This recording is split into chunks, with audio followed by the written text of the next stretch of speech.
Hello friends and welcome to our YouTube channel. दोस्तों, दुनिया में 106 कंट्रीज़ हैं, लेकिन इस दुनिया में मौजूद हर कंट्री की कोई एक ख़ास बात ज़रूर होती है जिसकी वजह से वो कंट्री पहचानी जाती है। दुनिया में मौजूद हर कंट्री की अपनी अक्सरियत होती है, लेकिन क्या आपने कभी ऐसी कंट्री के बारे में सुना है जिसमें सिर्फ 27 लोग रहते हों और इस कंट्री का मुकाम समंदर के बीच में मौजूद हो? दोस्तों, बरतानिया यानी यूके में मौजूद सफ़ूक के साहिल से 12 किलोमीटर दूर समंदर में एक टावर बना हुआ है। इसका नाम रफ़ टावर है, लेकिन आपको जानकर हैरत होगी कि ये टावर दरअसल एक मुल्क है। इसका नाम सीलैंड है और हैरान कर देने वाली बात तो ये है कि इस मुल्क की आबादी सिर्फ 27 लोगों पर मुश्तमिल है और इनका अपना नेशनल एंथम है, अपना पासपोर्ट है, अपनी करेंसी है और अपना कानून भी है। एक और इंटरेस्टिंग बात यह भी है कि ये मुल्क फॉर सेल भी है, यानी आप इस मुल्क को ख़रीद भी सकते हैं। इसकी कीमत मैं आपको आगे चल के बताऊंगा। दोस्तों, एक और इंटरेस्टिंग बात यह भी है कि ये एक मुल्क है भी और नहीं भी। दोस्तों, इस मुल्क के वजूद में आने की अपनी एक बहुत इंटरेस्टिंग कहानी है। ये कहानी शुरू होती है दूसरी जंग अज़ीम यानी वर्ल्ड वॉर 2 से। बरतानिया ने अपनी काउंटी सफ़ूक से 12 किलोमीटर दूर नॉर्थ सी में एक टावर तामीर किया और यहाँ अपनी मिलिट्री को तैनात कर दिया ताकि जर्मनी यहाँ से हमला ना कर सके। इस टावर का नाम रफ़ टावर रखा गया और फिर जंग ख़त्म हुई तो 1956 में बरतानिया ने अपनी फ़ौज को वापस बुलवा लिया। फिर ये टावर खाली हो गया और इसके 11 साल बाद यानी 1967 में एक बरतानवी फ़ौजी मेजर जोए बेट्स ने अपनी बीवी के साथ मिलकर इस टावर पर अपना कब्ज़ा जमा लिया। बरतानिया की हुकूमत को ये बात बिल्कुल पसंद नहीं आई और बरतानिया ने कुछ अरसे बाद एक बरतानवी बहरी जहाज़ को इनके पास भेजा और ये टावर खाली करने का हुक्म दिया, लेकिन मेजर रॉय बेट्स ने यह टावर खाली करने से साफ इनकार कर दिया। 2 सितंबर 1967 को मेजर रॉय बेट्स ने अपनी बीवी के साथ मिलकर इस जगह को एक आज़ाद मुल्क डिक्लेयर कर दिया और इसने अपना नाम प्रिंस रॉय बेट्स रख लिया और अपनी बीवी को यहाँ की प्रिंसेस बना लिया। दोस्तों, ये एक शाही ख़ानदान बन गए और अब ये इस मुल्क पर हुकूमत कर रहे थे। इन्होंने इस मुल्क का नाम सीलैंड रख लिया और अपने मुल्क का झंडा भी बनाकर इस टावर पर लगा दिया। दोस्तों, इस मेजर ने इस जगह को इस वजह से खाली नहीं किया था क्योंकि नॉर्थ सी जहां ये टावर मौजूद था वो जगह किसी मुल्क की मिल्कियत नहीं थी और ये अपनी बीवी और अपने 2 बेटों के साथ यहाँ रहने लगा। कुछ अरसा गुजरने के बाद मेजर रॉय बेट्स अपने बेटे के साथ बरतानिया वापस गया और इनको गिरफ़्तार कर लिया गया।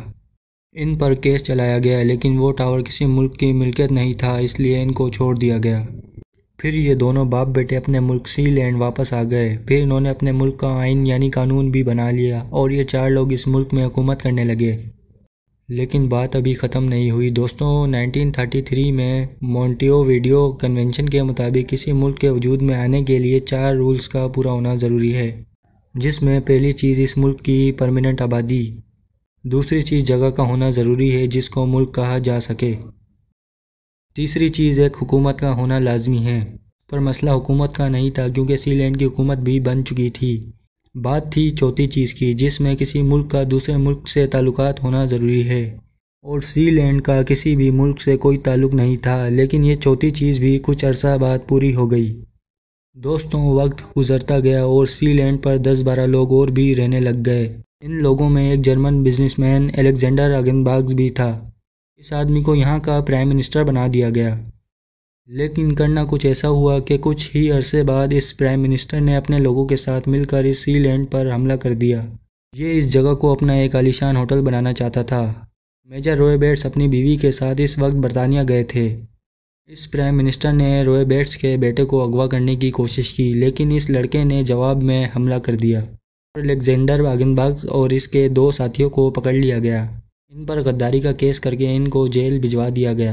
दोस्तों, जब ये मामला हो रहा था तब इस मुल्क में सिर्फ 14 या 15 लोग रहते थे। अलेक्जेंडर आगनबाग्स सीलैंड का प्राइम मिनिस्टर होने के साथ साथ एक जर्मन शहरी भी था और जर्मनी को इस बात का पता लगा तो जर्मनी ने बेट्स फैमिली से इसको छोड़ने का कहा, लेकिन बेट्स फैमिली ने छोड़ने से साफ इनकार कर दिया और फिर मजबूरन जर्मनी को मुज़ाकरात के लिए अपना एक सफ़ीर सीलैंड भेजना पड़ा और इस तरह सीलैंड की चौथी शर्त भी पूरी हो गई, जिसमें सीलैंड के जर्मनी के साथ ताल्लुकात भी मजबूत हो गए।